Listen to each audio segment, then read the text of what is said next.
श्वेता, दिल्ली में हम मौजूद हैं, सेंट्रल दिल्ली में मौजूद हैं। दिल्ली मुंबई जैसे शहरों की अगर बात करें तो ट्रैफिक बड़ी समस्या है सभी जगह, और ट्रैफिक नियमों का जब लोग पालन ना करें, रैश ड्राइविंग करें तो हादसे का शिकार भी होते हैं। लेकिन बावजूद इसके कुछ लोग ऐसे होते हैं ना, जैसे उन्हें तो नियम मानना ही नहीं। बिल्कुल, उनको नियम मानना नहीं, उनके शौक इतने अजीबो गरीब होते हैं। और ऐसे ही शौक की तस्वीरें मुंबई से सामने आई है। माया नगरी मुंबई से एक वीडियो वायरल हो रहा है जिसमें एक युवक स्टंटबाजी कर रहा है, और सबसे बड़ी बात यह है कि इस स्टंटबाजी के चक्कर में उसने न सिर्फ अपनी बल्कि अपने साथ 2 लड़कियों की जान की भी बाजी लगा दी। पूरी खबर इस रिपोर्ट में देखिए आप। स्टंटबाजी का ये रोंगटे खड़े कर देने वाला वीडियो मुंबई का है। बाइक पर युवक के साथ एक लड़की आगे बैठी है जबकि दूसरी पीछे। युवक सड़क पर बाइक को एक पहिए पर इस तरह दौड़ा रहा है कि देखकर ही कलेजा कांप जाए। स्टंटबाजी के चक्कर में अगर बाइक जरा भी फिसल जाए तो युवक के साथ दोनों लड़कियों की जान जोखिम में पड़ जाएगी।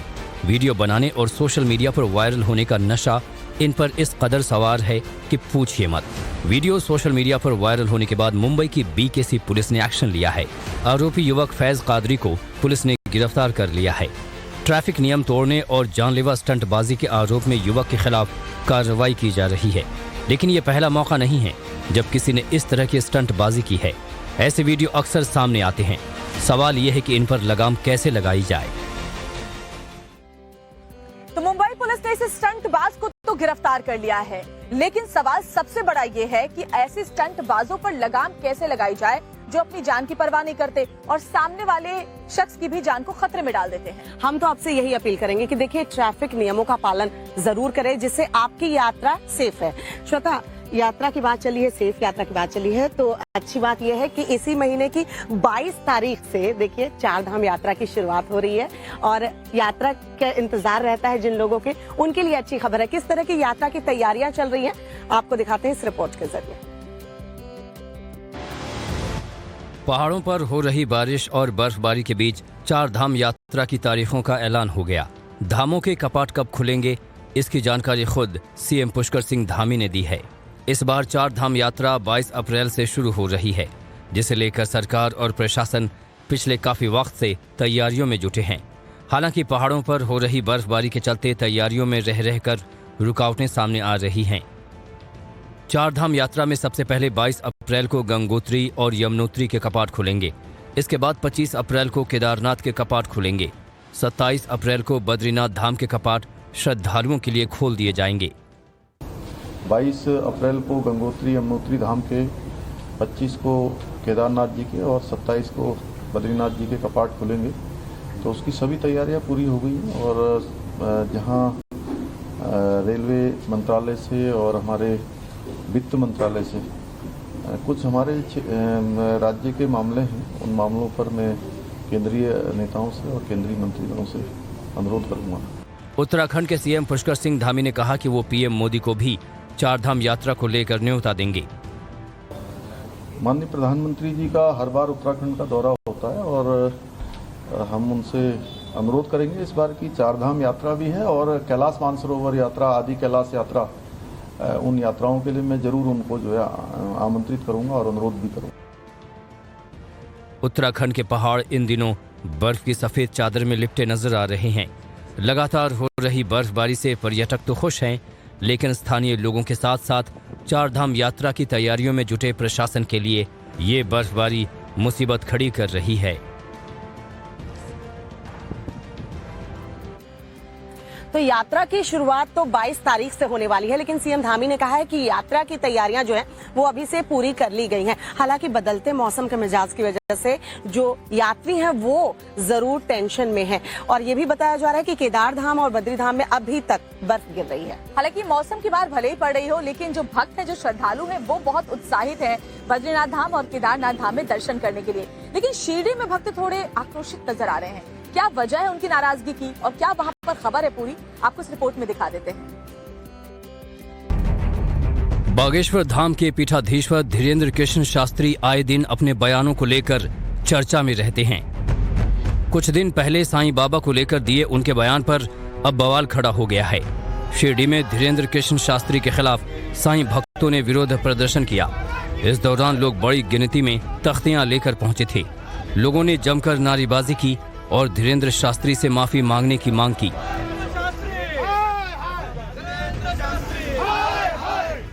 दरअसल धीरेन्द्र कृष्ण शास्त्री ने कहा था कि साईं बाबा संत हो सकते हैं लेकिन भगवान नहीं। किसी की आस्था को हम ठेस नहीं पहुंचा सकते और इतना कह सकते साईं बाबा संत हो सकते हैं, फकीर हो सकते हैं, भगवान नहीं हो सकते।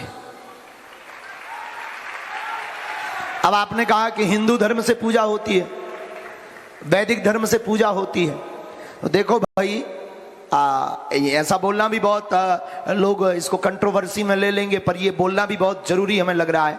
देखो भाई गीदड़ की खाल पहन करके कोई शेर नहीं बन सकता है। तो भक्त अपने आराध्य के अगेंस्ट एक भी शब्द नहीं सुन सकते और कहते हैं ना कि आस्था पर कोई तर्क नहीं चलता। बागेश्वर वाले जो बाबा हैं, बालाजी के भक्त हैं, लेकिन अपने बयानों को लेकर आजकल सुर्खियों में रहते हैं। सुर्खियों की बात की, चर्चा की बात की, तो श्वेता हरदोई में एक बंदर जो है चर्चा का विषय बना हुआ है। पता है क्यों? क्योंकि वो एक कुत्ते को बहुत प्यार करता है। एक छोटा सा डॉगी है जिसे वो अपने सीने से चिपकाकर यहाँ वहाँ कूदता फिरता है, पेड़ पर भी कूद लेकर उसे बैठ जाता है और उसे छोड़ने को तैयार नहीं है। इतना प्यार वो बंदर उस कुत्ते को कर रहा है और ये चर्चा का विषय बना हुआ है। रिपोर्ट देखिए, आप भी देखेंगे ना, हैरान रह जाएंगे। बंदर की गोद में कुत्ते का बच्चा, यकीनन ये देखकर आपको हैरानी हो रही होगी। हरदोई में इन दिनों ये जोड़ी चर्चा का विषय बनी हुई है। बंदर को इस पपी से इतना प्यार है कि वो उसको बिल्कुल छोड़ना नहीं चाहता। बंदर पपी को लेकर कभी दीवार पर चढ़ जाता है तो कभी घरों की छत पर पहुंच जाता है। हर वक्त ये पपी बंदर के साथ ही नजर आता है। पपी भी बड़े आराम से बंदर की गोद में बैठकर अपनापन महसूस करता है। बंदर का कुत्ते के बच्चे के प्रति ये प्यार लोगों के बीच खासा चर्चा का विषय बना हुआ है। स्थानीय लोगों का कहना है कि ये बंदर कुत्ते के बच्चे को कई दिनों से इसी तरह साथ लिए जगह जगह घूम रहा है। इतना ही नहीं, बंदर उसके लिए खाने का इंतजाम भी करता है। हर वक्त ये बंदर कुत्ते के बच्चे को सीने से लगाए घूमता रहता है। जो बंदर है वो कुत्ते के पिल्ले को लेकर घूम रहा है, उसको लेकर टहलता है, जहाँ भी जाता है अपने साथ में रखता है। उसको खिलाना पिलाना संभालना और अन्य बंदरों से उसकी रक्षा करना, पूरी तरीके से उसका ख्याल लगता है। और ये नज़ारा हम लोग अक्सर कर देखा करते हैं। बहुत ही अच्छा दृश्य लगता है ये, एक बंदर और कुत्ते की दोस्ती को देखते हैं। बंदर और कुत्ते के बीच की ये तस्वीरें सोशल मीडिया पर वायरल हो रही हैं, जिसे लोग काफी पसंद कर रहे हैं। श्वेता, वो कहते हैं ना, प्यार की भाषा इंसान तो क्या जानवर भी बखूबी समझते हैं। वैसे तो बंदर और कुत्ता एक दूसरे के दुश्मन माने जाते हैं, लेकिन देखिए किस तरीके से यहाँ बंदर का प्यार कुत्ते के लिए देखकर और कुत्ते का प्यार बंदर के लिए देखकर सभी हैरान हैं। वैसे हैरान तो कोरोना के बढ़ते हुए जो आंकड़े हैं वो भी कर रहे हैं श्वेता, क्योंकि दिल्ली में जो पॉजिटिविटी रेट है वो 16% के करीब पहुंच गई है। यानी एक बार फिर से कोरोना के आंकड़े डराने लगे हैं। इसके अलावा देश में और कौन सी बड़ी खबरें हैं जिन पर पूरा दिन हमारी नजर रहने वाली है, आपको दिखा देते हैं 2 मिनट के हमारे सेगमेंट के जरिए। देश में कोरोना के केस लगातार बढ़ते ही जा रहे हैं। पिछले 24 घंटे में कोरोना के 3,824 नए केस सामने आए। ये 2023 में एक दिन में आने वाला सबसे बड़ा आंकड़ा है। तो वहीं 24 घंटे में 4 लोगों की मौत भी हुई है। दिल्ली में भी कोरोना के मामले रोज बढ़ते जा रहे हैं। रविवार को दिल्ली में 429 नए केस सामने आए और 1 मरीज की मौत हो गई। दिल्ली में पॉजिटिविटी रेट बढ़कर 16% हो गई है। सीबीआई के बेहतरीन और तेज तर्रार अधिकारियों का आज प्रधानमंत्री मोदी सम्मान करेंगे। सीबीआई के डायमंड जुबली कार्यक्रम में इन अधिकारियों को यह सम्मान दिया जाएगा। ये कार्यक्रम दिल्ली के विज्ञान भवन में होगा, जहां सीबीआई अफसरों को पुलिस मेडल दिया जाएगा। पीएम सीबीआई के सम्मान में पोस्टल स्टैंप और सिक्का भी जारी करेंगे। एक लाइन से रखे तलवार, कुल्हाड़ी, चाकू, उस्तरा और हॉकी स्टिक का इस्तेमाल हिंसा भड़काने में किया जाना था, लेकिन गुजरात पुलिस ने ऊना में दंगाइयों की बड़ी साजिश को नाकाम कर दिया। ऊना में 2 दिन पहले पथराव करके माहौल बिगाड़ने की कोशिश की गई थी, जिसके बाद पुलिस एक्शन में आ गई और उपद्रवियों के पास से कई घातक हथियार बरामद किए। पुलिस ने करीब 60 लोगों को हिरासत में लेकर दंगा भड़काने का मामला दर्ज किया है। दिल्ली के शराब नीति घोटाला केस में पूर्व डिप्टी सीएम मनीष सिसोदिया की आज सीबीआई अदालत में पेशी है। सिसोदिया की न्यायिक हिरासत आज खत्म हो रही है और सीबीआई एक बार फिर सिसोदिया की न्यायिक हिरासत मांग सकती है। पिछली बार मनीष सिसोदिया की सीबीआई केस में न्यायिक हिरासत खत्म होने पर वीडियो कॉन्फ्रेंसिंग के जरिए कोर्ट में पेश किया था। यूपी में 12वीं क्लास के सिलेबस से मुगल दरबार के इतिहास का चैप्टर हटाने को लेकर सियासी महाभारत छिड़ गई है। समाजवादी पार्टी ने आरोप लगाया कि बीजेपी शिक्षा का भगवाकरण करने की कोशिश कर रही है, तो इस्लामिक स्कॉलर मौलाना इमरान ने कहा कि 2014 के बाद से ये संस्कृति हमारे देश में आ गई है। हालांकि यूपी सरकार में मंत्री दानिश आजाद ने कहा कि ये फैसला शिक्षा बोर्ड का है, जो सिलेबस में फेरबदल करता है। जी हाँ, तो उत्तर प्रदेश बोर्ड और साथ ही सीबीएसई बोर्ड, इन दोनों ही बोर्ड्स में 12वीं का जो सिलेबस है उसमें मुगल दरबार का इतिहास अब नहीं पढ़ाया जाएगा और इसको लेकर के देश की सियासत एक बार फिर से गरमा सकती है। बिल्कुल, सियासत की बात की, राजनीति की बात की श्वेता, तो राजनीति तो यहाँ जो राहुल गांधी को सजा हुई है मोदी सर ने मानहानि केस में, उसको लेकर भी हो रही है। आज राहुल गांधी सूरत सेशन कोर्ट में दरअसल अपील दायर करने वाले हैं, क्योंकि जब सजा हुई उन्हें सूरत कोर्ट से, उसके बाद कांग्रेस पार्टी बीजेपी पर हमलावर है। अब देखने वाली बात यह होगी कि आज जब सेशन कोर्ट में अपील दायर करेंगे तो आगे क्या कुछ होता है, इस पर नजर रहेगी। रिपोर्ट देखिए। मानहानि मामले में सूरत कोर्ट के फैसले के खिलाफ राहुल गांधी आज सेशन कोर्ट में अपील करेंगे। सुबह करीब 11 बजे राहुल गांधी सीजेएम कोर्ट के आदेश के खिलाफ अपील और बेल की याचिका लगाएंगे। प्रियंका गांधी के साथ राहुल गांधी आज फ्लाइट से सूरत जाएंगे। राजस्थान के सीएम अशोक गहलोत, छत्तीसगढ़ के सीएम भूपेश बघेल और हिमाचल के सीएम सुखविंदर सिंह सुक्खू के अलावा केसी वेणुगोपाल, शक्ति सिंह गोहिल, रघु शर्मा भी कोर्ट में मौजूद रहेंगे। केंद्रीय मंत्री अनुराग ठाकुर ने राहुल गांधी के अहंकार पर हमला बोला है। उन्होंने कहा कि राहुल गांधी 7 मामलों में बेल पर हैं। 2018 में सुप्रीम कोर्ट में लिखित में माफी मांग चुके हैं। सुप्रीम कोर्ट में लिखित रूप में माफी मांगी और उसके बाद भी दुष्प्रचार करने से नहीं हटे, झूठ बोलने से नहीं हटे, तभी तो देश के अलग अलग हिस्सों में उनके खिलाफ मुकदमे चल रहे हैं अवमानना के, और 7 केसेस में वो बेल पर हैं, जमानत पर हैं। कांग्रेस एक बार फिर आज अपनी ताकत दिखाएगी। सूरत कोर्ट के सामने गुजरात कांग्रेस के हजारों नेता और कार्यकर्ताओं का जमावड़ा लगेगा। सूरत कोर्ट में पीएम मोदी की मानहानि केस में राहुल गांधी को 2 साल की सजा सुनाई है, जिसके खिलाफ सियासत गर्म है। कांग्रेस पूरे देश में सत्याग्रह कर रही है। इस पूरे मामले को लेकर बीजेपी देखिए किस तरीके से हमलावर है। वो यही बोल रही है कि राहुल गांधी आखिर माफी क्यों नहीं मांगते, बल्कि पहले भी सुप्रीम कोर्ट में राहुल गांधी लिखित तौर पर माफी मांग चुके हैं। 7 ऐसे मामले हैं जिस पर वो जमानत पर चल रहे हैं। इसको लेकर बीजेपी अब सवाल उठा रही है। और देखिए, पिछले काफी दिनों से राहुल गांधी की माफी और साथ ही अडानी मुद्दे को लेकर के संसद से लेकर सड़क तक संग्राम मचा हुआ है। वीकेंड के बाद अब एक बार फिर से सदन के अंदर पूरे हंगामा देखने के आसार नजर आ रहे हैं। रिपोर्ट के जरिए खबर देखिए। राहुल गांधी की संसद सदस्यता के मुद्दे पर पूरा विपक्ष एकजुट है। बीते शुक्रवार को 18 दलों ने कांग्रेस अध्यक्ष खड़गे के आवास पर मीटिंग की थी और सरकार को घेरने के लिए आगे की रणनीति पर चर्चा की थी। आज फिर कांग्रेस सांसदों की अगुवाई में संसद में विपक्ष एकजुट दिखेगा। कांग्रेस ने सुबह 10:30 बजे अपने लोकसभा और राज्यसभा के सभी सांसदों की मीटिंग बुलाई है। सांसदों को काले कपड़े पहनकर आने के लिए कहा गया है। इस मीटिंग में सरकार के खिलाफ विपक्ष की रणनीति पर आखिरी मुहर लगेगी, यानी राहुल गांधी के सदस्यता और अडानी मुद्दे पर संसद में आज फिर हंगामे के पूरे आसार हैं। पहली बार देश के लोकतंत्र के इतिहास को कलंकित कर रही है भाजपा। सत्ता पक्ष ट्रेजरी बेंचेस कभी व्यवधान नहीं करते हैं तो 5 मिनट 10 मिनट का। यहाँ तो 13 मार्च से लेकर आज तक मैं रोज देख रहा हूँ, मीडिया रोज देख रहा है, दिखा रहा है कि भाजपा सदन नहीं चलने दे रही है, जिससे कि अडानी मालिक पर कोई आंच न आने पाए। दूसरी तरफ जंतर मंतर में आज सुबह 10 बजे ऑल इंडिया महिला कांग्रेस जनतंत्र बचाओ रैली करेगी, जबकि राजस्थान कांग्रेस पोस्ट कार्ड अभियान शुरू करेगी।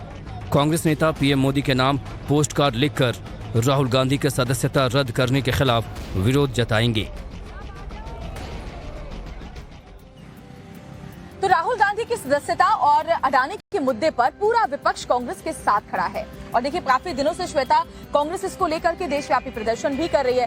दरअसल चुनावी मौसम में कांग्रेस को ये लग रहा है कि ये जो मुद्दा है ये उनके लिए संजीवनी साबित हो सकता है। बिल्कुल, मौका जब चुनावी है लिहाजा कांग्रेस जो है ये प्रदर्शन कर रही है। देखिए किस तरीके से शहर शहर जाकर मशाल सत्याग्रह किया जा रहा है। लेकिन बिलासपुर में पता है श्वेता, कांग्रेसियों का उत्साह जो है, उनका अरमान जो है उस पर पानी फिर गया, क्योंकि मंच जो है वही टूट गया। रिपोर्ट आपको दिखाते हैं, देखिए जरा।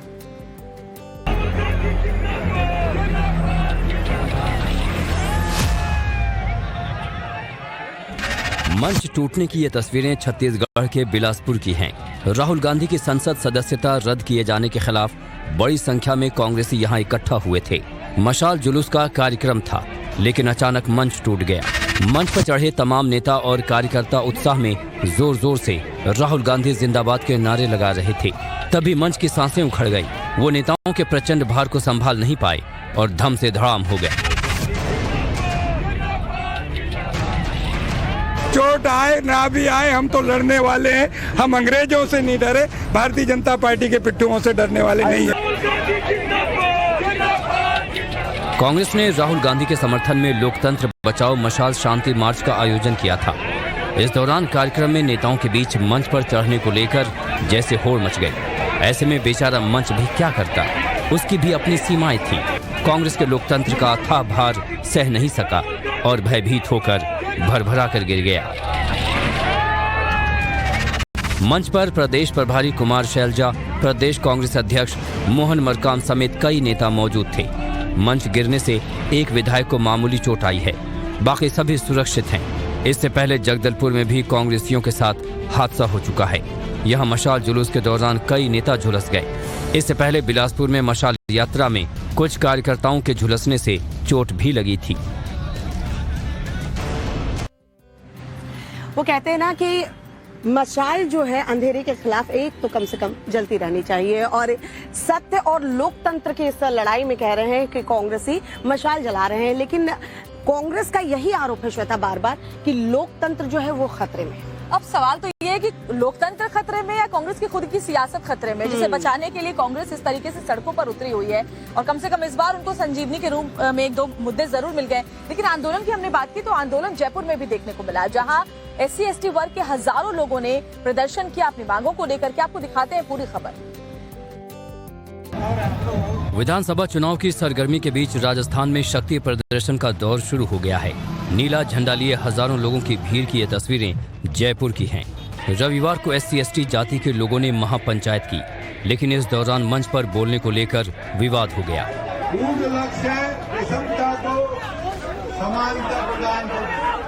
आरक्षण का लाभ दो तरह का है, आपकी सर्विसेज में और पॉलिटिकल आरक्षण 10 साल में मिलता है। मंत्री गोविंद राम मेघवाल को बोलने से रोका गया तो वो नाराज होकर कार्यक्रम छोड़कर जाने लगे। इस दौरान कार्यकर्ता आपस में भिड़ गए।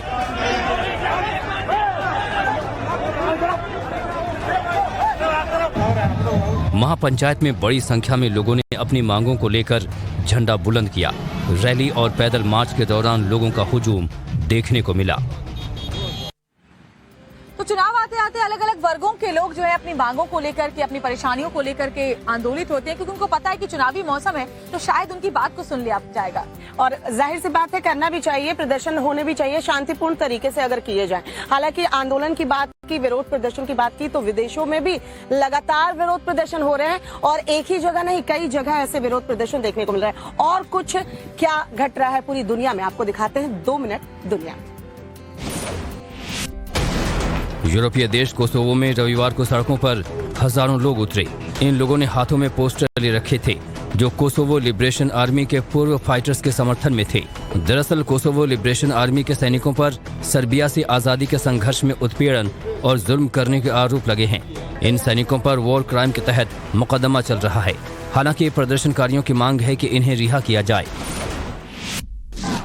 फुटबॉल का मैच चल रहा है।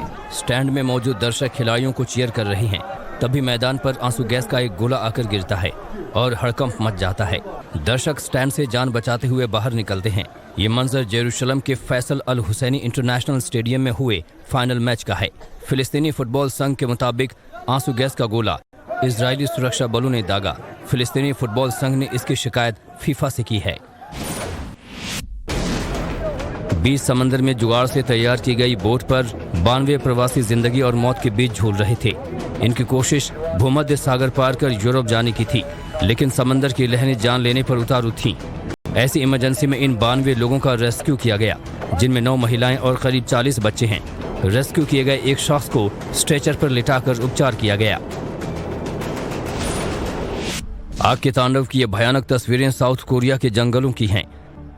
आग जंगल के इलाके में फैलती ही जा रही है। आग की चपेट में अब तक कई हेक्टेयर जंगल आ चुका है। अभी आग सियोल इलाके के पहाड़ी इलाकों तक पहुंच चुकी है, जिसके चलते सियोल में रहने वाले सैकड़ों लोग अपने घरों को छोड़कर जा रहे हैं। आग बुझाने के लिए 15 हेलीकॉप्टर, 85 दमकल विभाग के वाहन और 500 से ज्यादा कर्मचारी जुटे हुए हैं। राजनीतिक अस्थिरता के दौर से गुजर रहे बुल्गारिया की जनता अपने नए जनप्रतिनिधियों का चुनाव कर रही है। पिछले 2 साल में 5वीं बार आम चुनाव के लिए मतदान हो रहा है। चुनाव में मुकाबला 3 बार प्रधानमंत्री रहे बोयको बोरिसोव की GRB और किरिल पेटकोव की we continue the change party के बीच है। इस चुनाव में करीब 63 लाख रजिस्टर्ड वोटर्स हैं। तो दुनिया की तमाम खबरें तो हमने आपको दिखाई। अब बात भारत की करते हैं। अलग अलग शहरों में हिंसक घटनाएं जो हुई हैं। श्वेता, रामनवमी के मौके पर बिहार में तो हिंसक घटनाएं हुई, बंगाल में भी हिंसक घटनाएं हुई हैं। बिल्कुल, बंगाल के हुबली में बीजेपी नेताओं ने शोभा यात्रा निकाली। पुलिस को पहले से खबर की गई थी, पुलिस फोर्स वहां पर मौजूद भी थी। बावजूद इसके शोभा यात्रा पर पथराव किया गया। पूरी खबर देखिए इस रिपोर्ट में।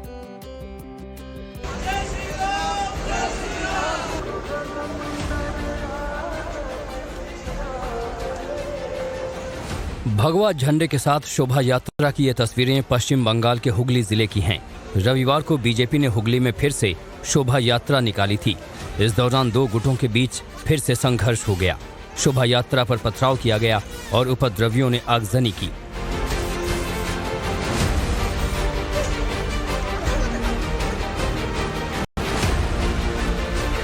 हिंसा रेशड़ा थाना क्षेत्र में GT रोड पर हुई।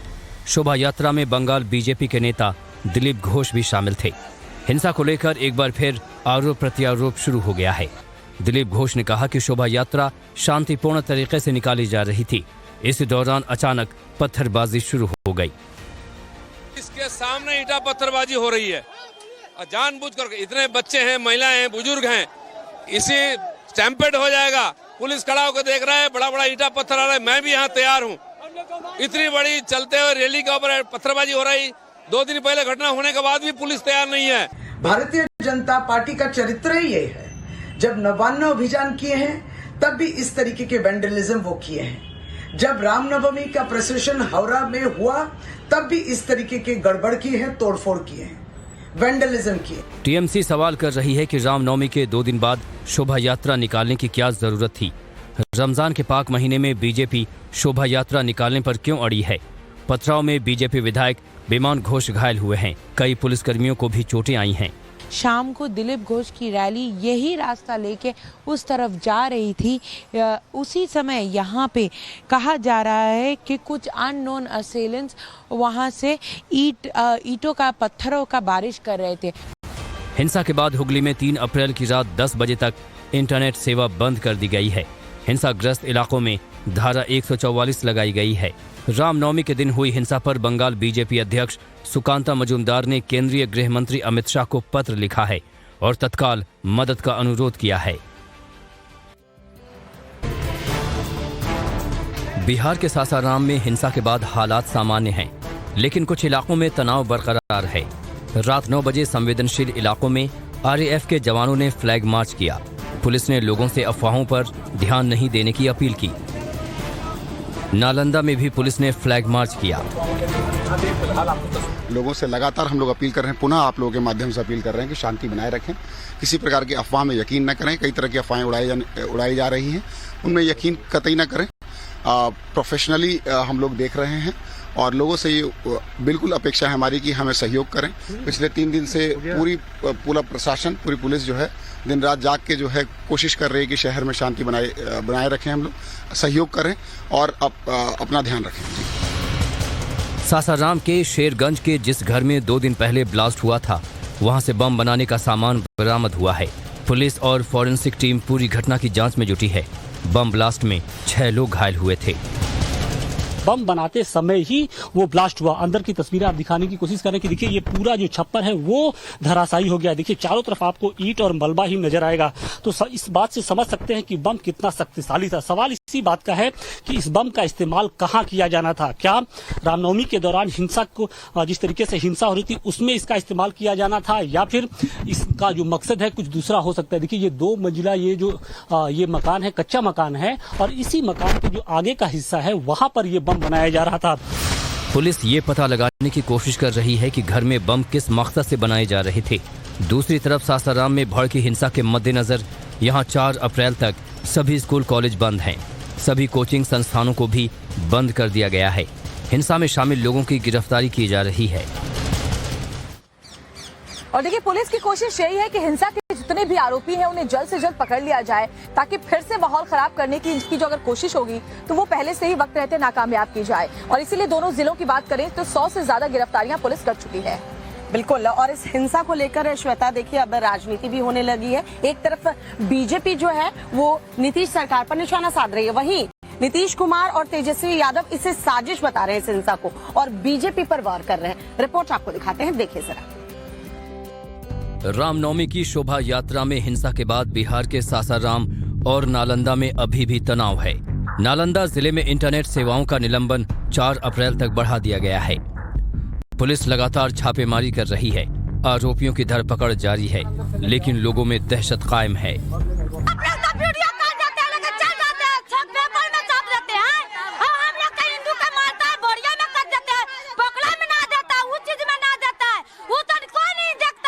को गिरफ्तार किया है यहाँ पे अब नहीं, हम तो जानते हैं 45 लोग के लेकर भाग आती लेकर रात में पहुँचता है यहाँ। बहुत आया था, 12 बजे रात में आया था। घर में पकड़ के लेके चलिए, हम बताते हैं। सीढ़ी लगा के हिल जाता है घर में। प्रशासन का कहना है कि पूरे बिहार में स्थिति नियंत्रण में है। बिहार शरीफ और सासाराम में 109 लोगों की गिरफ्तारी की गई है। एक शख्स की जान गई है, जबकि घायलों का इलाज जारी है। सरकार इस बात पर दृढ़ है कि शांति व्यवस्था बनी रहेगी और किसी किस्म की गड़बड़ी करने को बर्दाश्त नहीं किया जाएगा। सीएम नीतीश कुमार ने हिंसा को लेकर रविवार को हाई लेवल मीटिंग की और पुलिस को अलर्ट रहने को कहा है। सासाराम के शेरगंज में जिस घर में ब्लास्ट हुआ था, वहां से एफएसएल की टीम ने सैंपल कलेक्ट किया है। हिंसा को लेकर सूबे की सियासत भी गर्म है। गृह मंत्री अमित शाह ने नीतीश सरकार पर हमला बोला है। मैंने सुबह गवर्नर साहब को फोन किया तो लल्लन सिंह जी बुरा मान गए कि आप क्यों बिहार की चिंता करते हो। अरे भाई, मैं देश का गृह मंत्री हूं। बिहार की कानून और व्यवस्था भी ये देश का एक हिस्सा है। आप नहीं संभाल सकते, इसलिए हम चिंता कर रहे हैं। दूसरी तरफ तेजस्वी यादव ने बीजेपी को हिंसा के लिए जिम्मेदार ठहरा दिया। तेजस्वी ने ट्वीट किया कि बिहार में सद्भाव बिगाड़ने की संघी कोशिश पर पैनी नजर है। जिन राज्यों में बीजेपी कमजोर है, वहां बौखलाई हुई है।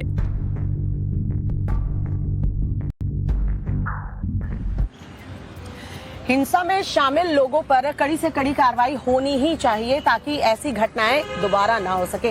लेकिन सवाल ये उठता है श्वेता कि देश धर्म के नाम पर क्यों मोहल्लों में बंटता जा रहा है। लोग धर्म को लेकर काफी सेंसिटिव जो है वो हो जाते हैं। धर्म को लेकर के कट्टरता किसी के लिए भी अच्छी नहीं है, क्योंकि फिर ये आपको आपके धर्म से ही दूर कर देता है, मुझे ऐसा लगता है। वैसे देश दुनिया की तमाम बड़ी खबरें हम लगातार आपको दिखा रहे हैं, लेकिन चलिए वायरल क्या कुछ है इंटरनेशनल लेवल पर वो आपको दिखाते हैं हमारे 2 मिनट के सेगमेंट के जरिए।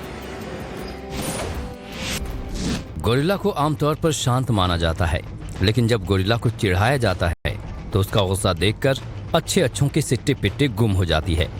ऐसा ही वीडियो सोशल मीडिया पर काफी वायरल है। चिड़िया घर के अंदर एक छोटी बच्ची सीने पर जोर जोर से मारकर गोरिल्ले को चिढ़ा रही थी। बस फिर क्या था, गोरिल्ला गुस्से से लाल पीला हो गया।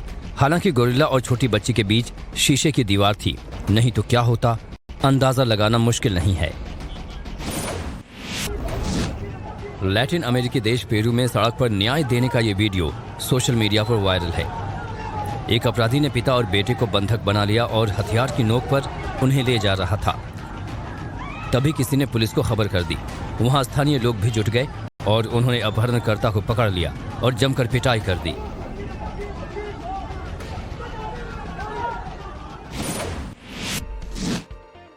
नॉर्वे के समंदर में बेलुगा व्हेल का वीडियो काफी वायरल है। समंदर की गहराइयों से निकलकर ये व्हेल एक बोट की तरफ बढ़ती है। पहले तो किसी को कुछ समझ में नहीं आया, लेकिन जब ये व्हेल करीब पहुंची तो दिखा कि उसने मुंह में मोबाइल फोन पकड़ रखा है। दरअसल एक महिला का फोन समंदर में गिर गया था, जिसे व्हेल ने लौटा दिया। खास बात यह है कि जिस व्हेल ने मोबाइल लौटाया उसे रूसी जासूस बताया जा रहा था। जैसे हम इंसान मौज मस्ती करते हैं, वैसे ही जानवर भी जमकर मस्ती करते हैं। एक पालतू बिल्ली का स्लाइड करने का वीडियो टॉप ट्रेंडिंग है। एक बिल्ली सीढ़ी की रेलिंग से लटककर स्लाइड करती हुई नीचे आती है। ऐसा उसने एक बार नहीं, बार बार किया। बिल्ली के मालिक ने अलग अलग एंगल से इस स्लाइड को शूट किया है। बिना दाएं बाएं देखे रोड क्रॉस करना खतरे से खाली नहीं है। इस एसयूवी के ड्राइवर ने भी यही गलती की, लेकिन उसे पता नहीं होगा कि इस गलती की ये सजा होगी। सीमेंट मिक्सर के ड्राइवर ने एसयूवी को देखकर ब्रेक तो लगाया, ट्रक रुक भी गया, लेकिन इस एसयूवी की उसने सूरत बिगाड़ दी। पूरा मिक्सर गाड़ी के ऊपर गिरता चला गया। कहते हैं श्वेता कि सुबह सुबह खुश रहने से, हंसने मुस्कुराने से पूरा दिन आपका बहुत ही खुशनुमा गुजरता है, और इसीलिए हम आपके लिए ऐसे वीडियोस लेकर आते हैं ताकि इन्हें देखकर आपके चेहरे पर मुस्कान आए और आपका पूरा दिन यूं ही मुस्कुराते हुए बीते, आपका तनाव कम हो। लेकिन तनाव की बात की तो महाराष्ट्र की सियासत में ना तनाव कम होने का नाम नहीं ले रहा। और वो भी क्यों ना, महाराष्ट्र की सियासत में कितना उठापटक हुआ है ये हमने सबने देखा है। रविवार को दरअसल संभाजीनगर में महाविकास अघाड़ी की महारैली हुई। उद्धव ठाकरे ने गिन गिन कर हमले किए हैं, न सिर्फ प्रधानमंत्री नरेंद्र मोदी पर, बीजेपी पर भी कई प्रहार किए हैं। दिखाते हैं आपको इस रिपोर्ट के जरिए। रविवार को संभाजीनगर में महाविकास अघाड़ी गठबंधन ने महारैली की। सत्ता परिवर्तन और औरंगाबाद का नाम संभाजीनगर किए जाने के बाद गठबंधन की ये पहली रैली थी। इस दौरान उद्धव ठाकरे, एनसीपी नेता अजित पवार और कांग्रेस नेता अशोक चौहान ने बीजेपी पर जमकर हमला बोला। उद्धव ने बीजेपी को मोदी के नाम पर महाराष्ट्र में चुनाव लड़ने की चुनौती दी। उन्होंने कहा कि बीजेपी में दम है तो मोदी के नाम पर मैदान में आए, मैं अपने पिता के नाम को लेकर जाऊंगा। भाजपा को ये भी चैलेंज देते हुए कहा है कि अगर प्रधानमंत्री नरेंद्र मोदी के नाम से महाराष्ट्र के अंदर भाजपा चुनाव लड़े तो वो भी अपने पिता के नाम के साथ आकर चुनाव लड़ेंगे, और उससे साफ हो जाएगा कि आखिर महाराष्ट्र में बाला साहेब ठाकरे का नाम चलेगा या फिर नरेंद्र मोदी का नाम चलेगा। उद्धव ठाकरे ने कहा कि औरंगाबाद का नाम संभाजीनगर हमारी सरकार ने किया। बीजेपी ने 2 बार महाराष्ट्र में सरकार बनाई, लेकिन नाम नहीं बदला। उद्धव ने बीजेपी की सावरकर यात्रा और हिंदू जन आक्रोश पर भी तंज कसा। उद्धव ठाकरे ने कहा कि जो हिंदुत्व बाला साहेब ने बताया है वही हिंदुत्व मैं और आदित्य भी बोलेंगे।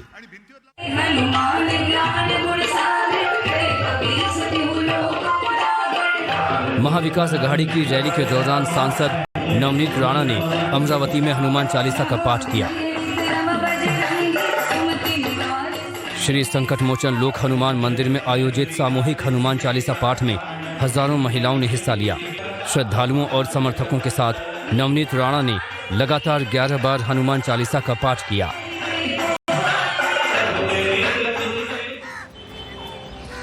तो देखिए किस तरीके से संभाजीनगर में महाविकास अघाड़ी ने यहाँ शक्ति प्रदर्शन किया, तो अमरावती की सांसद नवनीत राणा ने हनुमान चालीसा का पाठ किया। और श्वेता, आपको तो पता है कि नवनीत राणा और किस तरीके से उद्धव गुट के बीच रिश्ता कैसा है। बिल्कुल, रिश्ते तो जाहिर तौर पर बहुत ही तल्ख हैं, लेकिन अगर बात करें महाराष्ट्र की सियासत की तो सावरकर गौरव यात्रा भी अब बीजेपी और शिंदे सेना के लिए एक बहुत ही बड़ा जनता से जुड़ने के लिए एक मौका है, और इस गौरव यात्रा को लोगों का बहुत समर्थन भी मिल रहा है, जिसके जरिए बीजेपी और शिंदे सेना अपनी सियासत को चमकाने की महाराष्ट्र में कोशिश में लगी हुई है। देखिए खबर।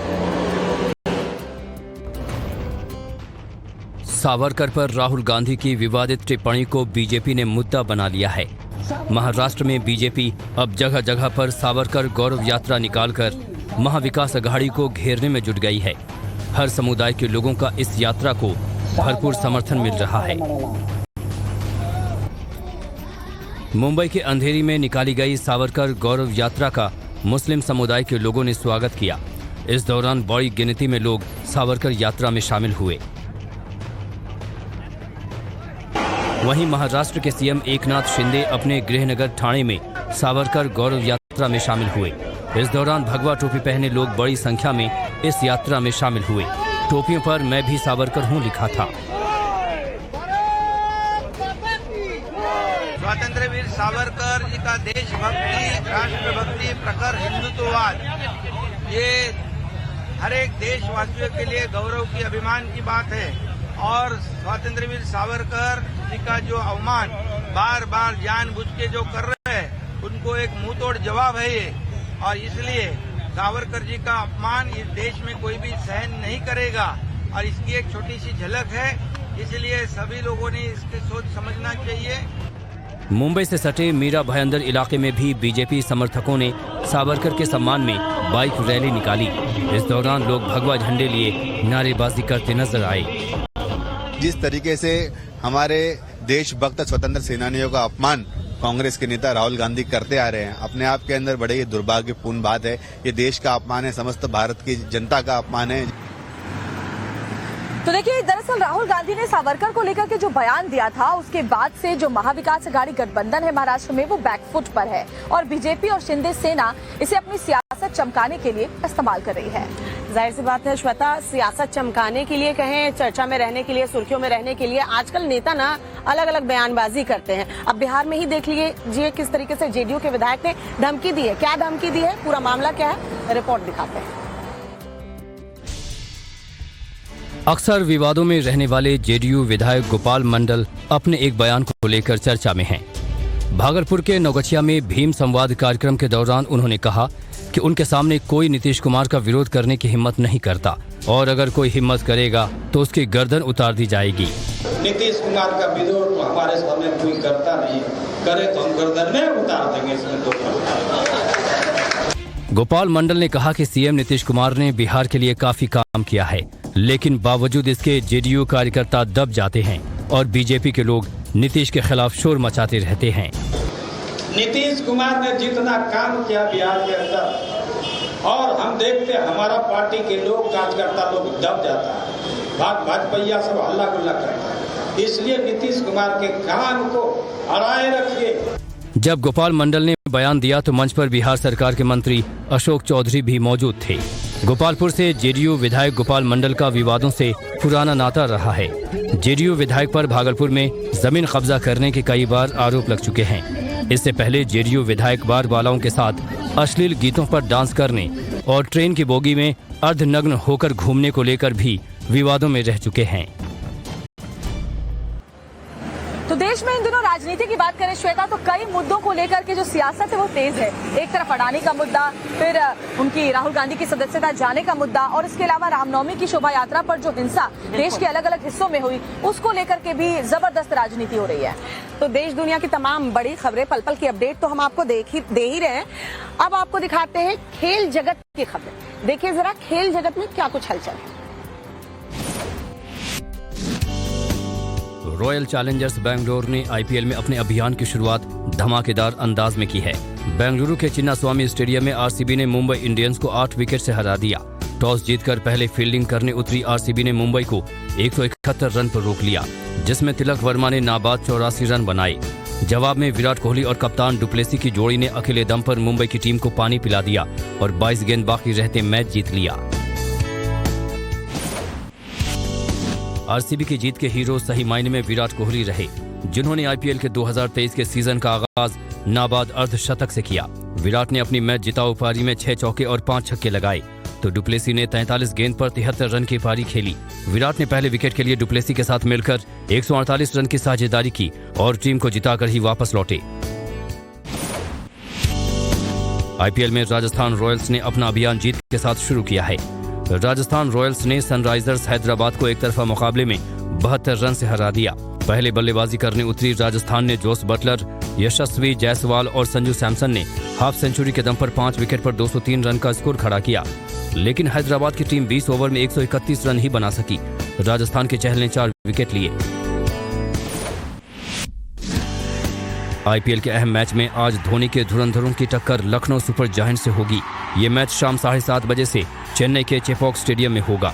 करीब 4 साल बाद सीएसके अपने होम ग्राउंड पर मैच खेलेगी, जिसे लेकर फैंस का उत्साह चरम पर है। चेन्नई सुपर किंग्स को पहले मैच में हार मिली थी, जबकि केएल राहुल की कप्तानी वाली लखनऊ ने दिल्ली कैपिटल्स को हराया था। पीवी सिंधु का 2023 में पहले खिताब का सपना टूट गया। मैड्रिड मास्टर्स सुपर 300 टूर्नामेंट के फाइनल में सिंधु को इंडोनेशिया की ग्रेगोरिया मारिस्का ने सीधे गेम में हरा दिया। फाइनल तक के सफर में सिंधु ने शानदार प्रदर्शन किया था और वो एक भी गेम नहीं हारी थी, लेकिन फाइनल में सिंधु को निराशा हाथ लगी। सिंधु ने अपना आखिरी खिताब अगस्त 2022 में बर्मिंघम में जीता था।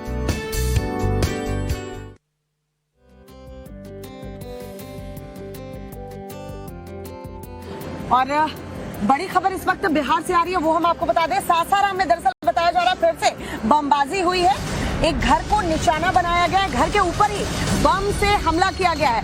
बमबाजी के बाद एसएसबी जवानों की तैनाती जो है वो की गई है। इलाके में बताया जा रहा है एसएसबी के जवानों ने फ्लैग मार्च भी निकाला है। देखिए सासाराम में फिर से एक बार बमबाजी की घटना जो है देखने को मिली है। एक पर्टिकुलर घर को जो है निशाना बनाया गया है, घर के ऊपर बम फेंका गया है। तस्वीरें इस वक्त हम आपको टीवी स्क्रीन पर दिखा रहे हैं किस तरीके से यहाँ अटैक किया गया है, बम फेंका गया है। फिलहाल एसएसबी के जवान जो है पूरे इलाके में तैनात बताए जा रहे हैं। उन्होंने वहां पर फ्लैग मार्च भी निकाला है। लेकिन लगातार बिहार में जिस तरह से हिंसक घटनाएं हो रही हैं, सासाराम की रिपोर्ट ही हमने आपको दिखाई थी कि किस तरीके से वहां पर हिंसक घटनाएं हुई थी और एक बार फिर से एक घर को निशाना बनाया गया है जिस पर बम फेंका गया है। बड़ी खबर, घर के ऊपर ये बम मारा गया है। हालांकि कोई हताहत नहीं हुआ, ये राहत की बात रही। लेकिन जिसके बाद एसएसपी के जो जवान हैं उन्होंने फ्लैग मार्च किया है ताकि लोगों के अंदर जो दहशत है उसे कम किया जा सके और लोगों के अंदर पुलिस का इकबाल कायम हो सके। ये बड़ी खबर सासाराम में, जहां फिर से बमबाजी हुई है। रामनवमी की शोभा यात्रा के दौरान यहाँ जबरदस्त हिंसा देखने को मिली थी। जाहिर सी बात है श्वेता कि किस तरीके से जो उपद्रवी है वो जानबूझकर इस तरह से हमला करते हैं ताकि दहशत फैला सके। हालांकि एसएसबी के जवानों ने फ्लैग मार्च किया है, स्थिति बताया जा रहा है कि काबू में। चलिए आगे बढ़ते हुए बात करते हैं असम के सीएम हिमंत बिस्वा शर्मा की। कल वो क्रिकेट के मैदान पर नजर आए थे और उसको लेकर चर्चा में थे और एक बार फिर से किसी और वजह से चर्चा में आज। चलिए आपको दिखाते हैं आज उनकी चर्चा में होने का कारण क्या है।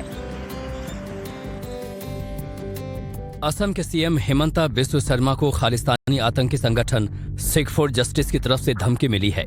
एसएफजे के आतंकी गुरपतवंत सिंह पन्नू ने ऑडियो क्लिप के जरिए हिमंता बिस्वा शर्मा को धमकी दी है। इस धमकी के बाद उनकी सुरक्षा बढ़ा दी गई है। पत्रकारों को भेजे गए इस ऑडियो क्लिप में कहा गया है कि असम की जेल में बंद सिखों को प्रताड़ित किया जा रहा है।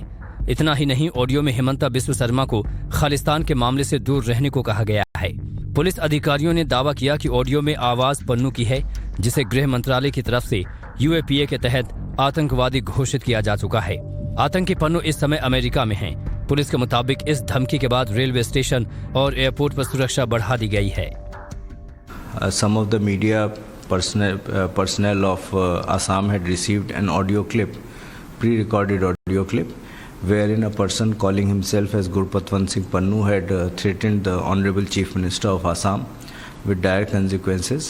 He had alleged that there is torture and good behavior is not being meted out to Sikh community in Assam.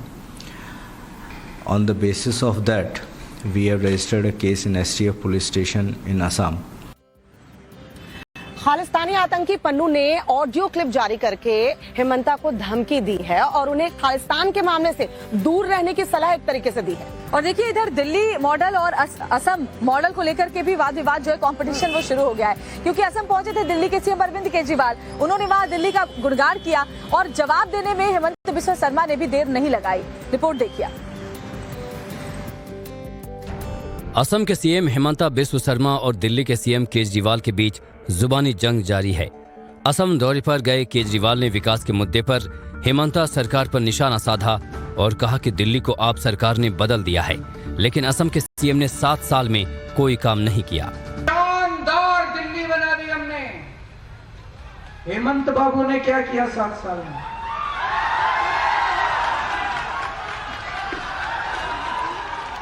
Hemant बाबू ने कुछ नहीं किया, केवल गंदी राजनीति करी, गंदी पॉलिटिक्स की।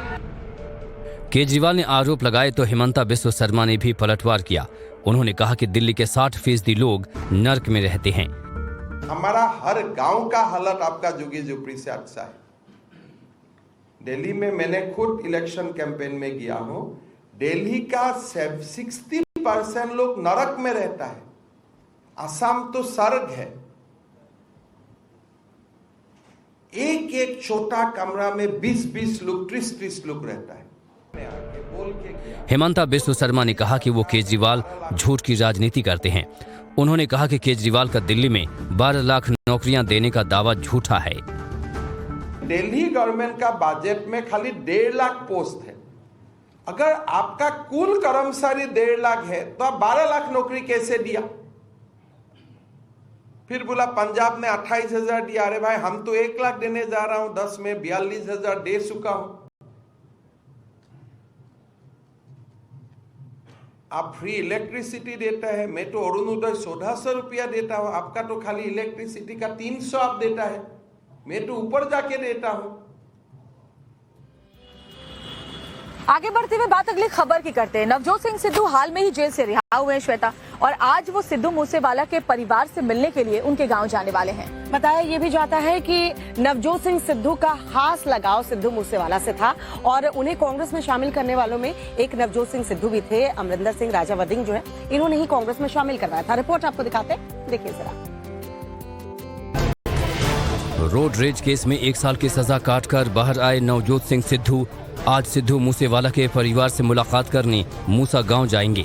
पहले सिद्धू रविवार को ही मूसेवाला के गांव जाने वाले थे, लेकिन किसी वजह से उनका कार्यक्रम रद्द हो गया। आज दोपहर तकरीबन 1 बजे नवजोत सिंह सिद्धू का मूसेवाला गांव जाने का कार्यक्रम है। नवजोत सिंह सिद्धू का मूसेवाला से खास लगाव था।